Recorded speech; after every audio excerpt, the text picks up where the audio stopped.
대표님, 네. 요즘에 인카다이렉트 가족분들 중에 네. 건물주 되셨다는 분들이 되게 많이 얘기가 들리세요. 맞습니다. 도대체 어떻게 된 일이죠, 대표님? 저 개인적으로는 매우 보람 있는 일이고요. 저희 회사에서 이제 5 년이나 10년 정도 근무하신 분들은 이제 가능하면 이제 월세를 받을 수 있는 그런 우리의 꿈의 어 소원인 건물주 되기를 회사가 많이 권장을 하고 있고요. 요즘 옛날 같지 않아서 부동산 투자 매우 조심해야 됩니다.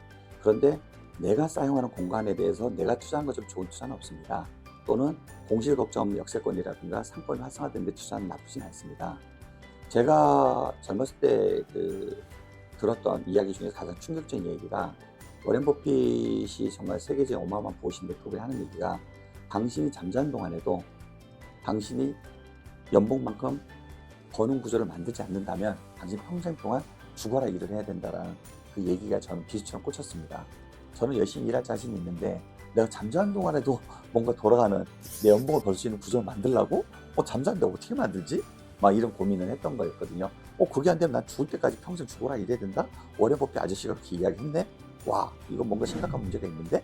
막 그런 고민을 했던 적이 있습니다. 그래서 나중에 곰곰이 생각해보면 100% 공감이 되는 이야기였고요. 결론적으로는 우리가 자본주의 사회이기 때문에 어떠한 그 자산의 증식을, 어떠한 안정적인 자본을 세팅하고 나서 부의 증식의 배가가 될 수 있는 것을 별도 세팅하라는 그런 뜻으로 이해했고요.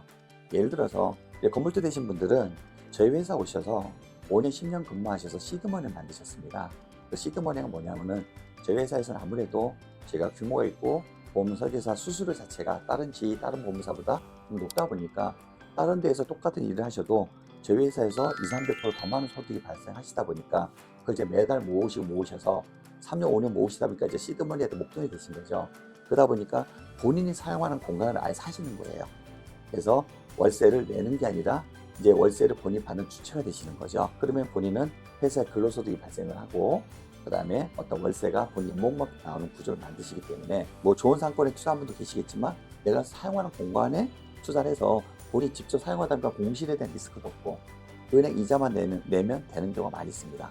은행 이자가 월세 반의 반도 안 되고 그다음부터 이제 부가 점점 늘어나는 경우가 있어서, 최근에 저희 회사에 10년 이상 되신 분들은 사무실 개설할 때 아예 그 사무실을 월세 계약을 하는 게 아니라 주로 사시더라고요.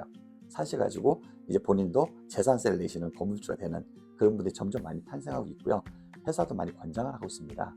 그래서 이제 가능하면 월세를 내지 마시고 월세를 받으셔라, 그런 표현을 하고 있고요. 저는 또 하나의 분신술이라는 표현을 하고 있는데요. 무슨 얘기냐면은, 저희가 이제 아까 워렌 버핏의 이야기를 좀 들었지만 본인이 잠자는 동안에도 본인 연봉을 나오는 구조를 한 개, 두 개가 아니라 두 개, 세 개, 네 개를 좀 만들어야 된다고 저는 생각을 합니다. 예를 들어서 저희가 보통 그 S&P 500에 투자를 하게 되면은 과거 10년 동안의 평균 수익률이 10% 가까이 되더라고요. 또는 우리나라의 은행주도 배당주가 높은 성향의 은행주도 있습니다. 10년 동안 평균 7% 이상 배당했던 것도 꽤 많더라고요. 그러면 그런 곳을 투자를 해서 7% 또는 10%의 배당이 나온다면은, 내가 우리 회사에서 다른 데보다 수수료가 좀 높다 보니까 200%, 300%더 나온 것을 시드머니를 5천, 1억, 2억 준비하셔서 그런 쪽에 배당 쪽에 투자하셔도 좋고요. 또는 제가 권장을 합니다. 이것저것 다 헷갈리면 저희 회사 주식을 사셔라.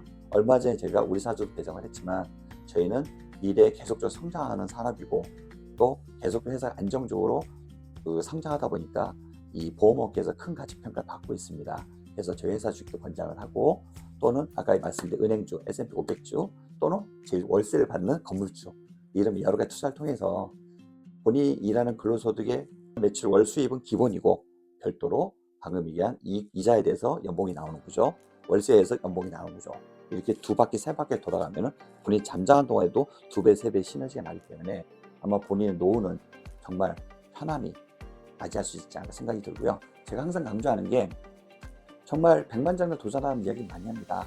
백만장자가 14억 5천 정도 되는데 지금 환율 따졌을 때 그래봤자 우리 4% 금리 따지면 한 달 500만 나오는 구조입니다. 최소한 그 구조는 세팅을 해놔야지만이 평생 여유 있는 삶을 살 수가 있고요. 만약 100만 장을 달성을 하셨다면 200만 장자 도전하는 이야기 많이 합니다. 그러면 순자산이 28억 5천, 29억 정도 돼야 되겠죠. 그러면은 금리를 한 4%를 가정을 했을 때 월 한 1,000만 원 나오는 구조입니다. 최소한 그 정도 세팅을 해놓으면 노후가 너무나 멋지고 아름답죠. 그래서 이왕 우리가 열심히 하는 삶을 살지만 정말 노후에서 워라밸을 잠시 뒤로 미루고 일하는 시간 많이 좀 땡겨서 더 열심히 일해서, 저희는 너무나 결과가 빠르게 빨리 나오는 사업 이 직업을 가지고 있지 않습니까? 보험설계사라는 게 한 만큼 높은 연봉을 받을 수 있는 구조이기 때문에 열심히 해서 정말 100만짜리 도전하는 이야기 많이 합니다. 그런 차원에서 100만짜리 도전하고 건물주 도전하고 이걸 저희가 많이 권장을 하는 편이고요. 저희 회사는 충분히 그걸 가능하게 만든 회사입니다. 그 어느 보험사보다 어느 지보다 제가 높은 사업비를 책정을 해서 일한 만큼 이상의 보상을 해드리기 때문에 그래서 그런 건물주들이 점점 많이 탄생하지 않는가 생각이 들고요. 개인적으로는 매우 보람 있습니다. 감사합니다.